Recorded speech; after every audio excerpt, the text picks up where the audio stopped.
ఓం సదాశివసమారంభాం వ్యాసశంకరమధ్యమాం అస్మదాచార్యపర్యంతాం వందే గురుపరంపరాం. జ్యోతిష్ శాస్త్రాన్ని భావితరాల వారికి ప్రసాదించిన ఋషుల యొక్క పాదపద్మాలకి నమస్కారం చేసుకుంటూ, అలాగే నాకు ఈ జ్యోతిష విద్యను నేర్పిన గురువర్యులు జ్యోతిష బ్రహ్మ కీర్తిశేషులు శ్రీ ఈరంకి సూర్యనారాయణమూర్తి గారు, సూర్యశ్రీ దైవజ్ఞ గారి యొక్క పాదపద్మాలకి నమస్కారం చేసుకుంటూ, ఓం శ్రీ మహాగణాధిపతి నమః, శ్రీ గురుభ్యో నమః, హరి ఓం. వీక్షకులందరికీ నమస్కారం.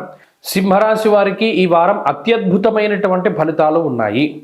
చాలా కాలం తర్వాత అధికమైనటువంటి సంఖ్యలో గ్రహాలు యోగిస్తూ ఉన్నటువంటి పరిస్థితి ఈ రాశి వారికి ఉన్నది. ఇది చాలా అత్యుత్తమమైనటువంటి కాలము. షష్ఠస్థానమందు రవి, షష్ఠస్థానమందు కుజుడు, బుధుడు, చంద్రుడు ఇత్యాది గ్రహాలతో పాటుగా గురువు యోగిస్తూ ఉండడం అనేటువంటిది గొప్ప ఉపశమనాన్ని కలగజేస్తుంది.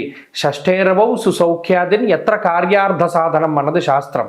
అంటే మీరు తలుచుకున్నటువంటి పనులన్నీ పూర్తి చేయడానికి కావలసినటువంటి శక్తి, ఆత్మస్థైర్యము, ఒక రకమైనటువంటి ప్రణాళికాబద్ధమైనటువంటి జీవనము, ముఖ్యంగా ఆరోగ్యాన్ని ప్రసాదించేటువంటి స్థితి, ఐశ్వర్యాన్ని ఇచ్చేటువంటి స్థితి ఈ రాశి వారికి ఇప్పుడు కలగబోతూ ఉన్నది. 6వ స్థానమందు ఉన్నటువంటి కుజుని యొక్క స్థితి కూడా చాలా గొప్పది.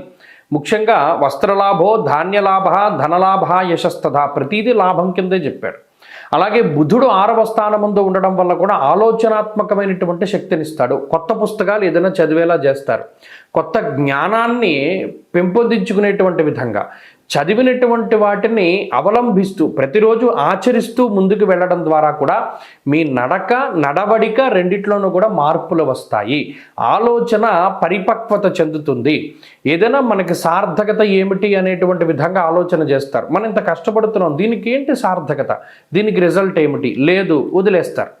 మనకి కలిసి వచ్చేటువంటి వాటి మీద, లేదు మీకేదైనా ఉపయోగపడేటువంటి వాటి మీద, ఇది స్వార్థం కాదు, కేవలం ఏంటంటే మనం ఇంత కష్టపడ్డం దానికి సార్థకత ఉండాలి కదా అనేటువంటి ఉద్దేశంతో మీరు పనిచేయడం మొదలు పెడతారు.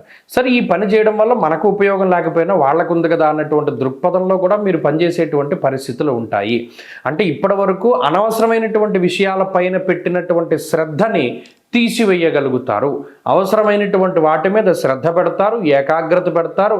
అమ్మవారి యొక్క అనుగ్రహం ఉంటుంది. ప్రత్యేకించి ఈ మాసంలో సింహరాశి వారికి ఉన్నతమైనటువంటి ఆధ్యాత్మిక స్థితి, ఉన్నతమైనటువంటి అధికార స్థితి, ఉన్నతమైనటువంటి ఆర్థిక స్థితి, ఈ మూడు కూడా ఏర్పడుతూ ఉంటాయి.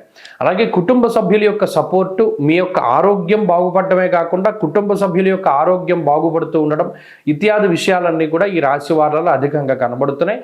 కాబట్టి ఈ వారం ఇది అత్యద్భుతమైనటువంటి కాలం. మరిన్ని శుభ ఫలితాలను పొందడానికి ఈ రాశి వారు ఎక్కువగా రుద్రకవచాన్ని పారాయణ చేస్తూ ఉండడం చెప్పదగినటువంటి సూచన. ఈ వారంలో కలిసి వచ్చేటువంటి రోజు ఆదివారంగా చెప్పవచ్చును. అదృష్ట సంఖ్య 1, అదృష్ట వర్ణము ఎరుపు. తదుపరి కన్యారాశి.